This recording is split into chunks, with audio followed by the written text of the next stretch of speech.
제가 한 번 더 봉독합니다. 하나님의 아들 예수 그리스도의 복음의 시작이라. 여러분, 좋은 이야기는요, 저희가 중간 스토리 혹은 결론을 알고 있어도 이 처음부터 다시 보고 싶어집니다. 이 중간하고 결론만 알고 있어도요, 그 부분이 너무 재미있으면 이 첫 부분도 다시 궁금해지는 거죠. 여러분, 영화를 좀 보시는지 잘 모르겠습니다. 다들 바쁘셔서 요즘 영화 보실 시간도 없는데 저는 영화를 보는 것을 좋아하는 편입니다. 근데 최근에 영화를 안 본 지 좀 오래돼서 사실 오늘 이 말씀을 드리면서 무슨 영화 얘기를 할까 하다가 문득 스타워즈 시리즈가 떠올랐어요. 여러분, 그 1977년에 스타워즈라는 영화가 처음 저희 나라 아니죠, 전 세계적으로 개봉을 했었습니다. 그런데 그 스타워즈라는 전체 이야기 스토리 중에 처음 개봉한 게 중간 이야기입니다. 스타워즈라는 시리즈에서 가운데 이야기를 시작을 한 거죠. 여러 가지 이유가 있습니다. 기술적인 한계라던가 아니면 좀 재미있는 스토리를 먼저 시작을 하겠다라든가 그런 여러 가지 배경 이야기가 있는 줄로 아는데요. 그런데도 처음에 그런 이야기의 서사의 시작을 이야기하지 않고 분명히 중간부터 그 스타워즈라는 영화가 시작을 했어요. 그런데 전 세계적으로 아주 선풍을 일으켰죠. 많은 사람들이 그 이야기를 보고 너무 좋아해서 2편, 3편 쭉 나오고 심지어 시간이 지나서 그 앞 스토리, 개봉하지 않았던 그 1편의 이야기, 에피소드 1이라고 하죠. 그게 이제 개봉이 됐었습니다. 그럼에도 불구하고 지금도 많은 사람들에게 그 장대한 이야기가 되게 재미있고 또 명작이라고 소문이 나 있습니다. 그 이야기 자체에 사람들이 매료되어서 중간이 나왔던 끝이 나왔던 관계없이 그 전체 스토리가 너무 좋아진 거죠. 소위 이제 명작이라 불리는 영화, 그런 이야기들은 그래서 이제 몇 번을 보더라도 어느 부분을 보더라도 감동이 있습니다. 여러분, 성경의 이야기도 사실 마찬가지입니다. 성경의 이야기 저희 결말, 클라이막스, 중요한 부분들은 이미 다 알고 있어요. 교회를 다니시지 않는 분들이라고 하더라도 예수님이 누구신지를 어느 정도는 알고 있습니다. 그리고 성경에서 세상 끝날이 있다는 것을 이야기하고 있다는 것도 다 알고 있죠. 그렇기 때문에 사실 성경의 이야기는 누구나 다 알고 있어요. 그런데 이 성경의 말씀을, 그 깊이를 맛보아 아는 사람들은요, 이 말씀을 다시 읽고 또 읽고 처음부터 다시 또 봐도 그 속에서 날마다 새로운 감동을 느끼게 되는 겁니다. 최고의 명작이 바로 성경인 것이죠. 저는요, 특별히 오늘 이 구절, 마가복음 1장 1절의 말씀을 읽을 때마다 이 특별한 감격과 감동이 있습니다. 하나님의 아들 예수 그리스도의 복음의 시작이라. 저는 이 말씀을 읽을 때마다 깊은 감동이 느껴지는데요. 오늘 이 자리에 나오셔서 저와 같이 예배드리시는 모든 분들에게도 이 말씀을 읽을 때마다, 이 구절을 읽을 때마다 특별한 감동이 있으시기를 간절히 소원합니다. 그렇다면 어떤 부분 때문에 이 구절을 읽었을 때 감동이 있는가? 저는 어릴 때 되게 궁금증이 많은 편인이었습니다. 그렇게 생겼나요? 네, 그래서 이제 궁금증이 생기면 대부분 다 물어보았어요. 그래서 이제 초등학교, 이제 어린 시절, 저희 들어갈 때 국민학교였는데 대충 나이가 짐작되시죠? 네, 그 학교에 들어가서 아이들이 물어보지 않은, 친구들이 물어보지 않는 거를 먼저 손을 들고 질문을 많이 하는 편이었어요. 그러다 보니까 초등학교 이제 저학년일 때 별명이 되게 안 좋지만 잘난 척 한다라는 별명이 붙었었어요. 그래서 잘난 척이라는 별명을 많이 친구들이 저한테 불렀었는데 시간이 지나면서 그 습관은 점점 사라졌습니다.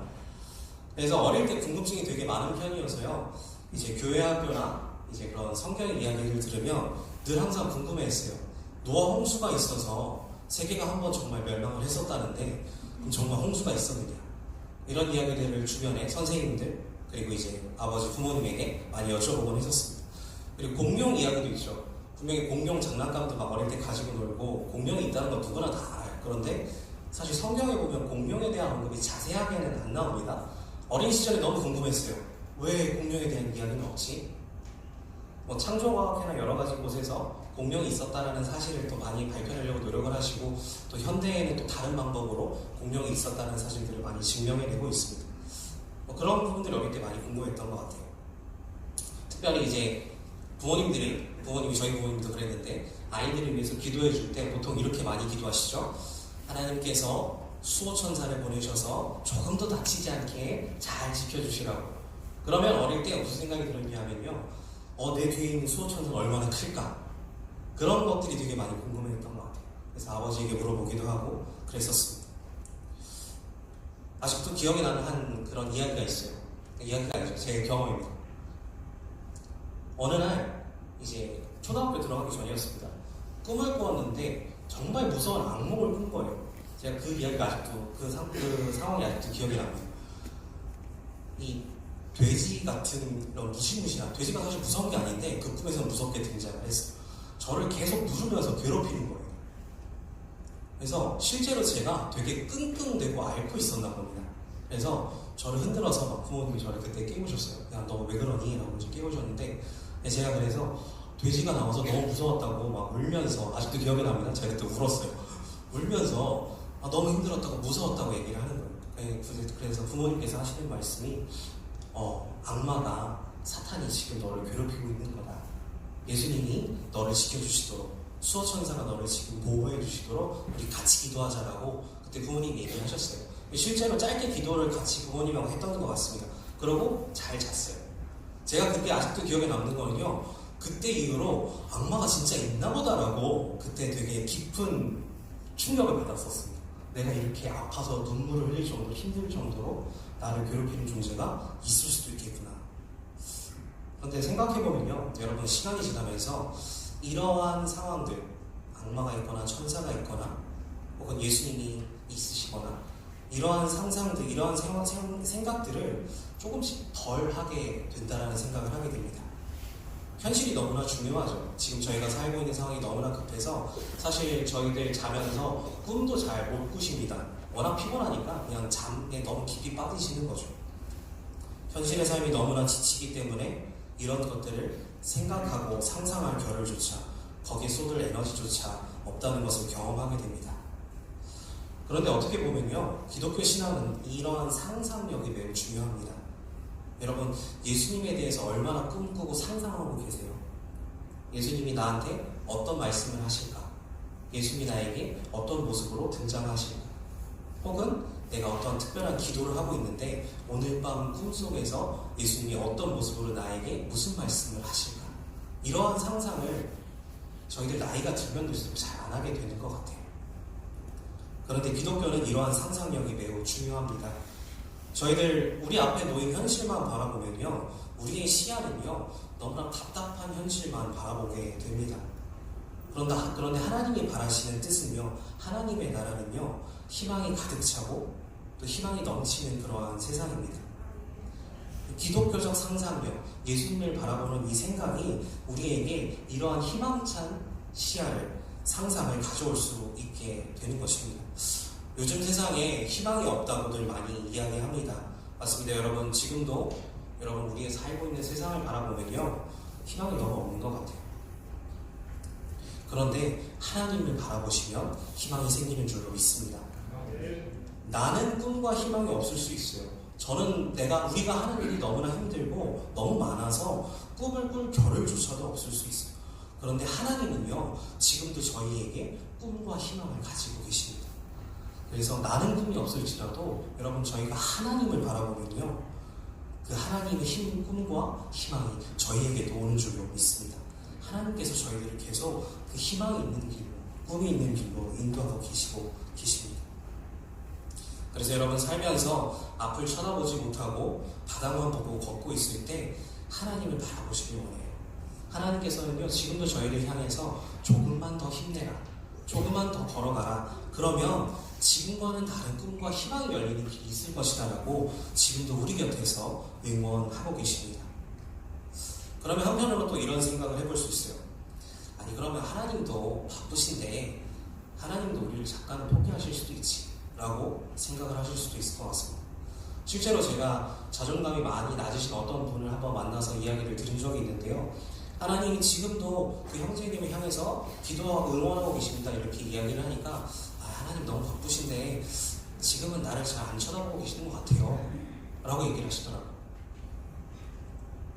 하나님이 너무 하시는 일이 많아서 나 같은 거는 쳐다보실 겨를도 없다 라고 좌절하시는 분들도 생각보다 많습니다. 하나님은 절대로 그런 분이 아니십니다. 성경에는 4가지 복음서가 있어요. 여러분 잘 아시는 것처럼 마태복음, 마가복음, 누가복음, 요한복음이 있습니다. 그 시작이 되는 1장 1절 부분들을 다 비교해 보면요, 조금씩 다릅니다. 조금씩 다른데 사실은 그 메시지들이 하나로 이어지고 있습니다. 제가 요한복음 1장 1절의 말씀을 읽어드립니다. 태초에 말씀이 계시니라. 이 말씀이 하나님과 함께 계셨으니 이 말씀은 곧 하나님이시니라. 제가 2절 3절 조금 더 읽어드립니다. 그가 태초에 하나님과 함께 계셨고 만물이 그로 말미암아 지은 바 되었으니 지은 것이 하나도 그가 없이는 된 것이 없느니라. 요한복음 1장 1절은요 마가복음은 좀 다릅니다. 천지 창조에 대한 이야기를 다루고 계세요. 하나님이 우리의 창조주라고 말씀하고 계십니다. 그리고 말씀, 요한복음 1장에 등장하시는 이 말씀이 바로 예수 그리스도입니다. 창조 때부터, 우리를 만드실 때부터, 내가 태어날 때부터, 여러분이 태어나는 그 순간부터 말씀이신 예수님 하나님께서 우리를 만드시고 우리와 함께하고 계시다라는 게 요한복음의 말씀이죠. 그리고 마태복음 1장 1절은 이런 이야기를 다루고 있습니다. 아브라함과 다윗의 자손 예수 그리스도의 계보라. 구약 성경에 등장하신 여러 가지 선지자들의 그런 예언이 있었죠. 메시아이신 예수 그리스도께서 오실 것이다. 메시아가 오실 것이다. 다윗의 자손으로 메시아가 올 것이다. 그 부분을 나타내는 구절이기도 하지만 조금 더 저희가 확장해서 보면요, 태초에 인간을 창조하시고 우리가 태어날 때부터 보고 계시던 하나님 예수 그리스도께서 그 인류의 역사의 긴 시간 동안 다윗의 자손 예수 그리스도의 계보인 것, 그 오랜 시간, 인류의 시간이 흘러오는 시간 동안 우리를 계속 지켜보고 계셨다는 거예요. 우리의 삶을 포기하지 않고 계속해서 이끌어 오셨다는 것입니다. 마태복음 1장 1절이 단순히 계보의 시작이 아니에요. 인류의 역사와 우리 개개인의 역사와 하나님께서 계속해서 함께하고 계셨다는 뜻입니다. 그 인류의 역사, 잘못한 부분도 많아요. 실패한 부분도 많습니다. 저희 개개인도 마찬가지예요. 잘못한 부분도 많고 잘못된 부분도 있을 수 있고 실패한 부분도 많습니다. 그런데 그 모든 시간 동안 하나님께서 우리를 지켜보시고 예수 그리스도를 보내기 위해서 우리 자신에게 예수 그리스도를 만날 수 있는 그 기회를 주시기 위해서 기다리고 계셨다는 것이죠. 준비하고 계셨다는 것입니다. 그리고 그 장대한 서사, 장대한 스토리의 클라이막스가 바로 예수 그리스도의 오시는 것이죠. 오늘 마가복음 1장 1절의 말씀이 바로 그것입니다. 하나님의 아들 예수 그리스도의 복음의 시작이라. 여러분, 이 말씀을 읽으실 때 하나님께서 우리를 결코 포기하지 않으시고 이 긴 시간 동안, 그리고 나 개인의 태어나면서부터 지금까지의 모든 순간 동안 그 모든 순간을 함께 하시고 지켜보시고 우리가 가장 원하는, 가장 중요한 그때에 예수님을 우리에게 보내셨다는 이 사실을 오늘 마가복음 1장 1절 이 말씀을 읽으실 때 꼭 기억하시기를 간절히 축원합니다. 사실 여기서 오늘 질문이, 설교 본문의 질문이 왜 예수 그리스도여야만 하는가라는 질문을 여러분에게 한 번 더 드려야 하는데 시간 관계상 다음에 또 한번 말씀이 있을 때 같이 나누도록 하겠습니다. 예수 그리스도께서 오시지 않으셨다면요, 우리의 삶은 지금의 우리의 삶과 같을 수가 없습니다. 비록 내 삶이 지금 연약하고 부족한 자리에 있다고 할지라도 하나님께서 원하시는 그 발걸음은요, 늘 주님과 함께 동행하면서 이 모든 어려움을 이겨내면서 나아가길 원하고 계세요. 여러분 만나시는 모든 분들과 직장에서 일하실 때의 모든 상황 속에서도 마찬가지입니다. 분명 나를 어렵게 하는 모든 상황이 있을 수 있고 나를 무너뜨리려고 하는 혹은 정말 사탄의 역할과 같은 그런 것들을 담당하는 분들이 있을 수도 있어요. 그런데 주님께서는 지금도 우리와 함께하고 계시고 우리를 응원하고 계십니다. 태초부터 계획하신 그 계획이 지금도 우리 가운데 있습니다. 여러분, 그래서 긍휼하신 마음으로 또 주님을 바라보는 마음으로 예수 그리스도를 사랑하는 마음으로 이 모든 상황을, 이 모든 어려움을 이겨내실 수 있었으면 좋겠습니다. 우리 옆에 앉으신 분들을 축복하길 원합니다. 한번 이렇게 축복해 주실까요? 예수님은 당신을 위하여 오셨습니다.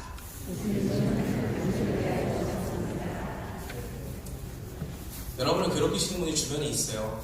그분들에게 향해서도 한번 이렇게 말씀해 보셨으면 좋겠습니다. 예수님이 당신을 위하여 오셨습니다. 근데 실제로 이렇게 이야기를 하면 아마 약간 이상한 사람처럼 쳐다볼 겁니다.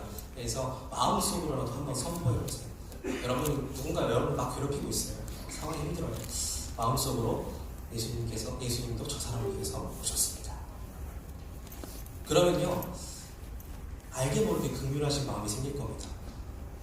분노가 긍휼한 마음으로 바뀌게 될 거예요. 저 사람은 왜 저렇게 살 수밖에 없을까? 오죽하면 저렇게까지 행동을 할까? 여러분들의 마음이 변화하시는 것을 느끼게 되실 거예요. 그 긍휼하신 마음을 깨닫게 되면요, 더 한 발자국 나아갈 수 있게 돼요. 저 사람이 예수님을 만나지 못해서 저렇게밖에 못 사는구나. 오늘 마가복음 1장 1절에 예수 그리스도, 하나님의 아들 예수 그리스도를 만나지 못했기 때문에 그렇구나. 여러분, 이 긍휼하신 마음이 생기시면요, 여러분들의 삶이 변화하게 되실 것입니다. 오늘 이 말씀을 통해서 여러분, 예수님을 우리 모두 다시 한번 만나고 그 사랑을 깊이 느끼시며 나아가게 되시길 소원합니다. 여러분, 예수님을 만나면요, 우리의 삶이 변화합니다. 예수 그리스도를 통해서 저와 여러분이 변하고 우리의 주변이 바뀌고 또 우리가 살아가는 세상이 바뀔 수 있게 되기를 간절히 소망합니다. 기도하겠습니다.